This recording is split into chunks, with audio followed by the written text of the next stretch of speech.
Have you ever seen anything like this before? Your answer is probably no. Like something you may see in a treasure hunt movie, it appears incredibly strange, but this is true. One of the most enigmatic and contentious books ever written is the Ethiopian Bible. There are unsolvable mysteries even within the nation itself, but that is a tale for another day. Ethiopia is the sole uncolonized nation in Africa and is home to one of the world's oldest civilizations. As a result, they are able to trace their whole family tree down to Noah's son Ham.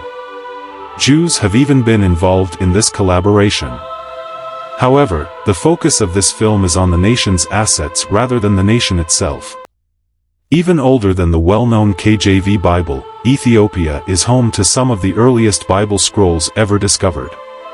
The Ethiopic Bible features 88 books in addition to the 66 books that comprise the King James Bible. It contains several works that are just absent from other denominations. Scrolls from the Old and New Testaments as well as previously unseen scrolls are included in the book. They possessed these scrolls long before Christianity arrived in their civilization in the 4th century, which is what makes this so fascinating. To put it another way, unlike most countries, they were not forced to adopt Christianity. Ethiopia was already a Christian country. Ethiopia has been a Christian country since the 4th century. When Cosmas Indicopleustes, an Egyptian wanderer, monk, and historian, visited Ethiopia in the middle of the 6th century, he claimed that the kingdom was Christian. In Ethiopia, he witnessed how the rulers welcomed a large number of Christian refugees who had fled persecution by anti-Christian kingdoms and empires. For more than 3,500 years, some Ethiopian tribes have been worshipping the Christian God. As a result, contrary to popular belief, the Catholic ministry is not the oldest Christian organization in the world. Tuado, the local name for the Ethiopian Orthodox Church, is what you believe. A portion of the Gospels written in Guizi, an ancient Ethiopian language, is one of the oldest illustrated Christian books ever discovered in the nation. It was discovered at a monastery atop a mountain in Ethiopia in 2010. The legendary biblical Queen of Sheba and an Ethiopian ruler traveled to Jerusalem in the 10th century BC to seek guidance from the renowned King Solomon, according to the Kebra Nagast, Ethiopia's sacred text. The Bible didn't tell us that the two monarchs had a kid together named Menelik, even though it is documented in the canon of the Bible. The boy was returned to Ethiopia by Queen Sheba, who installed him as the country's first monarch. When scientists examined the genetic composition of several Ethiopians in 2012, they discovered some indication that Sheba traveled to Jerusalem and was born there. Accordingly, the myth is further aided by the possibility that the Ethiopian locals may have been mingled with Egyptian, Israeli, or Syrian people some 3,000 years ago, when the queen is supposed to have governed the kingdom of Sheba. The Ethiopian Bible is still rejected and excluded from the canon of sacred texts in spite of its many qualifications and genuineness. The Ethiopian Bible is actually unknown to the majority of people, including those who share the same religion. This is to demonstrate the magnitude of the efforts made to conceal and discredit the Ethiopian Bible. The question of why is raised by this. Let's take a little look at history to get a better understanding of that. It's important to remember that the Bible wasn't always like this.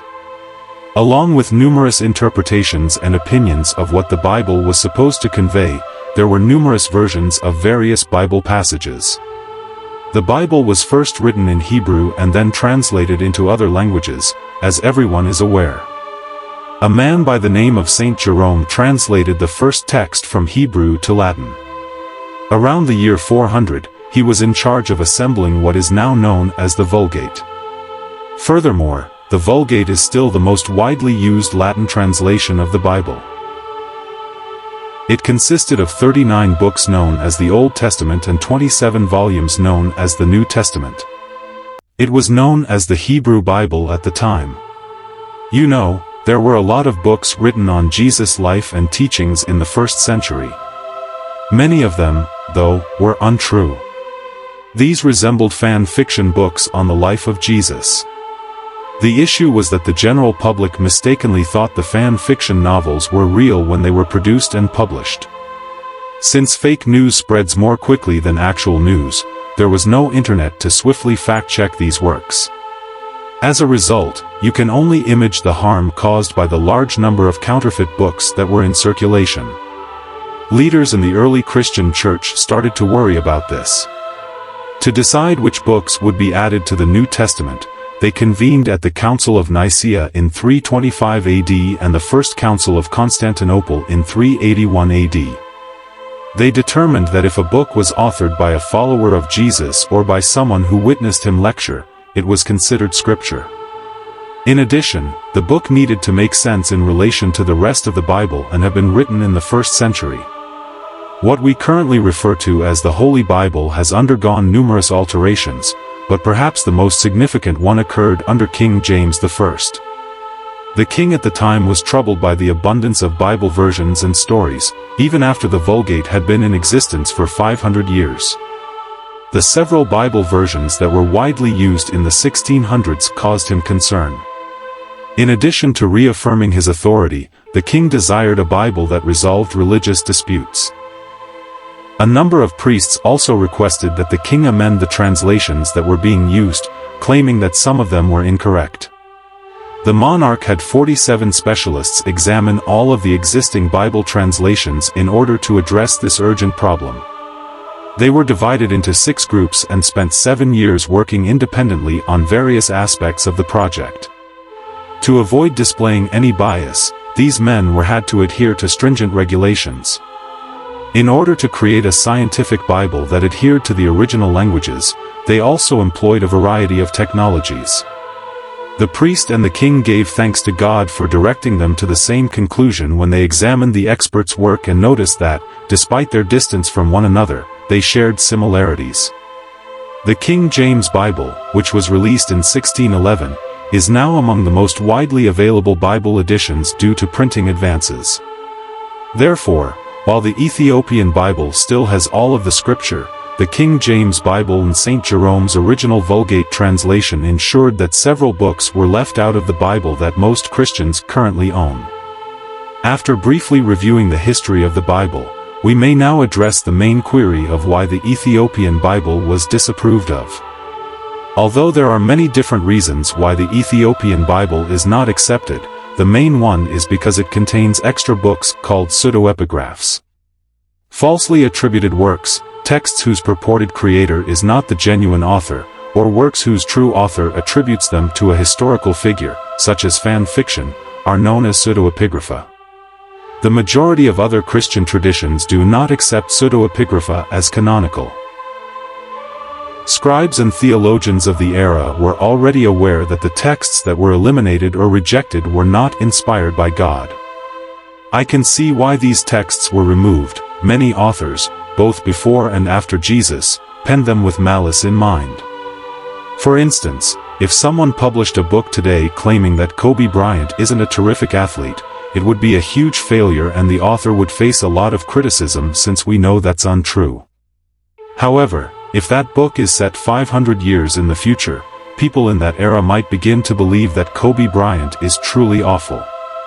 Therefore, we eradicate such lies now to stop them from spreading in the future.